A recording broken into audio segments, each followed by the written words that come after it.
Nueva semana. Hola, hola, ¿cómo están? Por acá Mariela y este es mi drama literario, así que bienvenidos nuevamente. Hoy es un episodio especial porque voy a comentar mis lecturas del mes. Ya por aquí tengo mi chuleta, por acá lo llamamos chuleta cuando tenemos un material de apoyo porque imagínate, no las tengo todas en la mente. Voy a comenzar por una de mis lecturas interminables que comencé en enero y la terminé justamente en mayo. La Comunidad del Anillo, del Señor de los Anillos. ¿Qué puedo decir de este libro? Como intro, lo mismo que voy a decir de otro libro que voy a hablar al final, del que voy a hablar al final. Y es que no podía pasar por esta vida, lectora, siendo yo de esta época sin haber leído El Señor de los Anillos. Solamente voy a decir eso. ¿Fue mi tipo de lectura? En absoluto. ¿Me gustó? Antes. Así que me gustó haberlo leído. ¿Voy a seguir leyendo? No, olvídalo. No, lo que sí tengo pendiente es ver nuevamente la película. Siguiente libro, que es La otra hermana Bennett, de Janice Hadlow, que lo leí porque obviamente si está la serie por ahí, que todavía lastimosamente no la he podido ver, quiero verla porque en lo que vi de la serie, todos los clips que subieron, que subió la gente en X, que fue donde me enteré que existía esta serie y me motivé a leer el libro porque es que ya lo tenía, porque es que yo soy de esa gente que va comprando libros aunque no los lea. Entonces este libro lo tenía allí porque no sé, pero sí es verdad que yo no, con las secuelas de Jane Austen, yo no me las llevo bien, la verdad, porque no he tenido buena experiencia, realmente. Las novelas que he leído a mí no me han gustado. La única novela un seguimiento, una secuela de las novelas de Jane Austen que a mí me ha gustado se llama Charlotte Collins. Me fue a buscar el nombre de la autora porque realmente no me lo recordaba, pero es Jennifer Beckton. La leí hace muchísimos años, yo diría que hace más de 10 años. Fue en los primeros momentos en que yo entré a Twitter en aquel momento y seguía mucha gente que hablaba de Jane Austen y mucha gente de Jane Austen, aunque yo escribía en español y ellos en inglés, me seguían a mí también. Pero en ese momento esa autora estaba promocionando su novela Charlotte Collins y a mí me encantó ese libro, me gustó todo lo que la autora hizo para darle un final digno a Charlotte. Para mí fue como la villana. Charlotte Collins en Orgullo y Prejuicio siempre es presentada como ese personaje que es frío. Ella es muy fría, muy calculadora, ella no es sentimental, ella no sé, ella sabe que lo que necesita para sobrevivir en su sociedad y no está con sentimentalismos que tiene, por ejemplo, Lizzie Bennett, que sí es toda, no, yo me quiero enamorar, yo quiero un marido al que yo ame. Ella no, ella sabe que ella tiene cierta edad y que si ella no se casa se va a quedar como la solterona de su familia. Y ser solterona en los tiempos de Jane Austen significaba que ibas a depender de la caridad de tus familiares. Entonces, ella en la otra señorita Bennett, que no es otra sino Mary Bennett, es esa persona que justamente está allí para aconsejar a Mary Bennett, que en realidad Mary Bennett siento que nunca, en la novela de Jane Austen, nunca se ve una gran participación de ella, excepto que Jane deja allí, siembra todos los que leemos a Orgullo y Prejuicio, en realidad no estamos pendientes de Mary Bennett, pero en lo que varias autoras han recreado un nuevo destino porque parece que a todo lector le ha parecido injusto el destino de Mary. Han querido rehacerlo y la verdad es que a mí no me han gustado, incluyendo La otra hermana Bennett. Voy a seguir con otro libro que es un libro que yo le tuve ganas de leerlo desde que la autora lo sacó y afortunadamente, bueno, este año, no es un libro de este año, es un libro del 2024. Se llama El mayordomo de Anabel García. Yo le tuve muchísimas ganas a este libro desde ese momento, no sé, porque sentía que había picardía, había una chispa allí y no sé por qué razón. Y yo pude hablar con la autora en ese momento porque le dije, ay, se ve interesante. Y le dije, me recuerda a la serie ¿Quién manda quién? O Who's the Boss.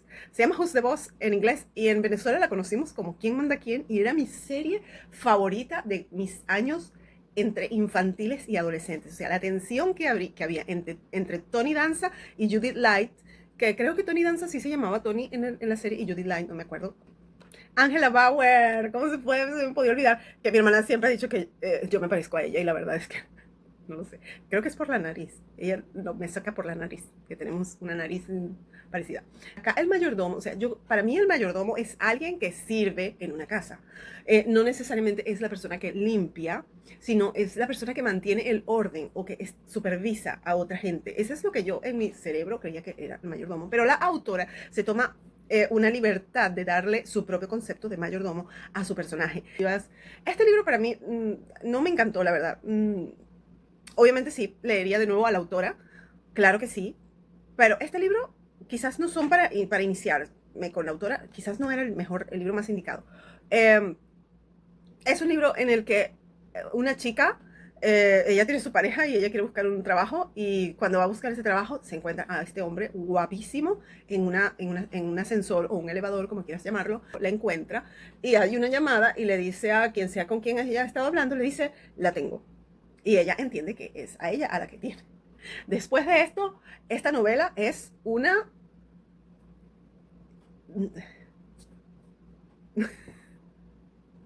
Solo quiero decirte que si buscas aventura y romance, con bastante tensión, vayas y la leas. Se llama El mayordomo. ¿Te atreves a cumplir tus deseos? De Anabel García.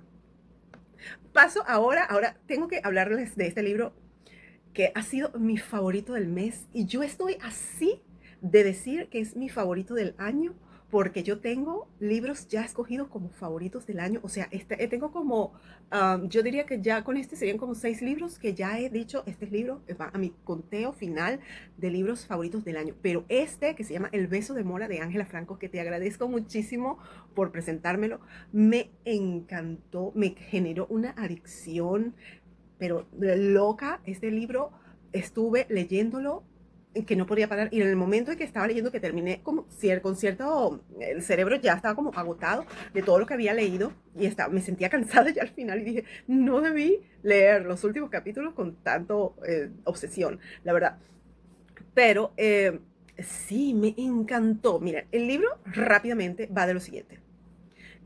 Dos amigas en el último año de instituto y conocen o existen dos chicos que son inalcanzables para ellas y en algún momento en una fiesta están ahí, se presentan allí y uno de ellos, que es David, si no me equivoco, David, porque se me van los nombres, disculpen, David pues queda como enganchadísimo con María, que es la amiga, y Vera, que es la protagonista, hay un momento ostenita allí porque resulta que la amiga se va al baño o algo así y encuentra a los dos amigos en el que David le insiste a Adrián que qué tal si pues le hacía un poquito de caso a Vera, que está guapa la chica y él pasa de ella, dice que a él no le interesa, que no le gusta, que tal y no sé qué.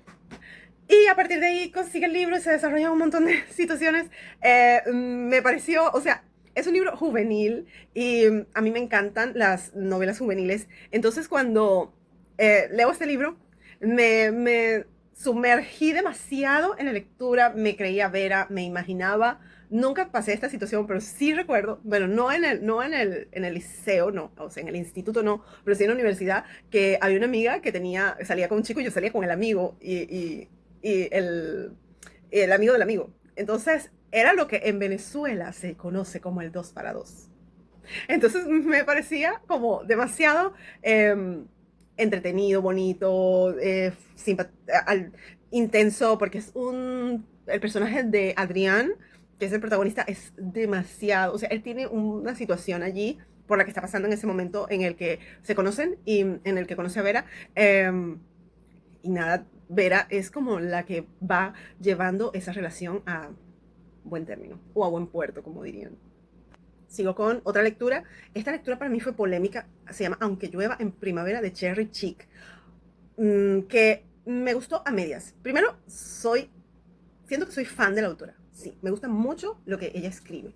Pero en este libro, este libro lo sentí flojo, en el sentido de que se extendió demasiado el argumento, para mí de forma innecesaria. Porque, y ya hablé de esto, aunque no menciono que es este libro del que estoy hablando, pero creé un artículo para Substack acerca de la tensión romántica en los libros. Y es que esto es muy mi opinión lectora. Esto no quiere decir que tenga que ser así. Esto es muy yo.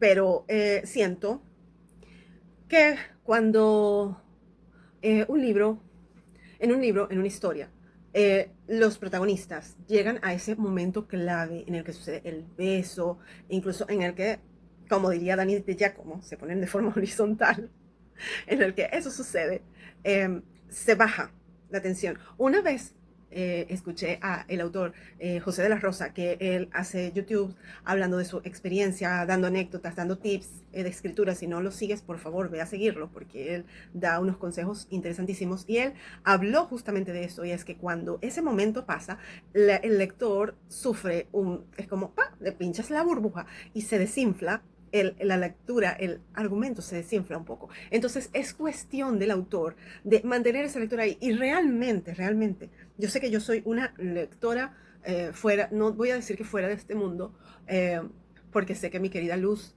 Manrique mantiene algunas, ella en algunos momentos es como yo, y si es que hemos leído mucho y entonces no todas las lecturas nos convencen. Y es que cuando esto sucede,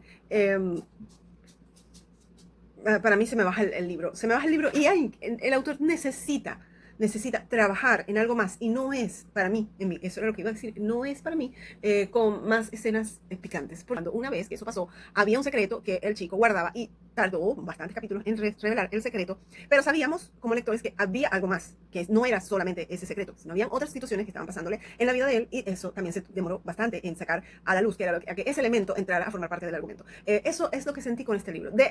Por lo demás, es un libro súper cálido que te animo a que lo leas.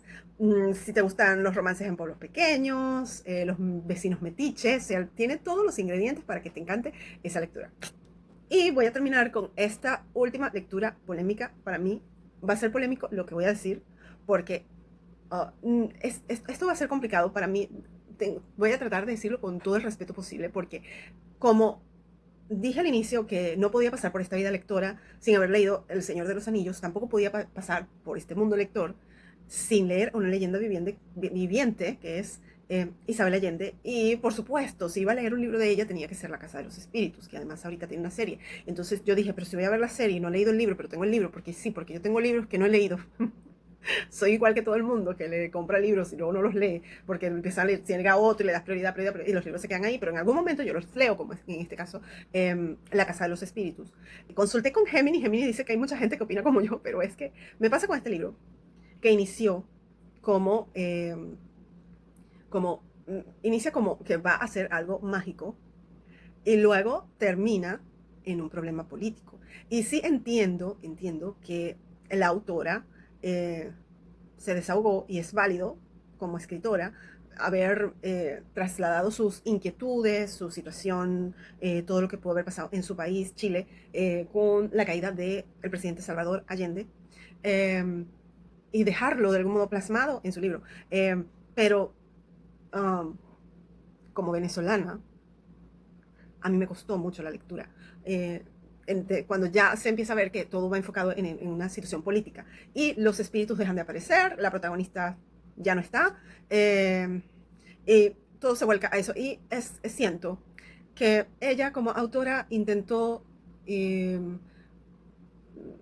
eh, presentarnos esta idea política como algo bonito, o que nos parcializáramos hacia su punto de vista, y realmente a mí eso de verdad lo siento, pero a mí me costó demasiado, me pareció muy calcado del estilo de García Márquez. Entiendo que García Márquez escribió Cien años de soledad mucho antes. Entiendo también que posiblemente fuera el boom de ese momento en la forma narrativa del momento de esos años en Latinoamérica, y por eso hubiera una tendencia, se tratara de una tendencia, um, pero solo vi de verdad el libro, una saga familiar vista desde el punto de vista de la mujer, porque de hecho cuando la escribió, porque ella es una migrante, ella se fue al exilio a Venezuela, y supuestamente tengo entendido que la escribió como en dedicatoria a su abuelo, que ya estaba bastante mayor, que había dejado en Chile, y justamente empieza a escribir sobre esta vulnerabilidad para ella, que al final, de acuerdo con la información que me pasó la inteligencia artificial, sentí que ella era un poco Alba,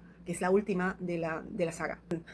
Haber leído el libro, me hubiese gustado haber leído el libro antes de que sucediera todo lo que pasó en Latinoamérica en los últimos años, pero el hecho de que se yo sentía que estaba intentando venderme una idea política y eso realmente eso es para mí un no total.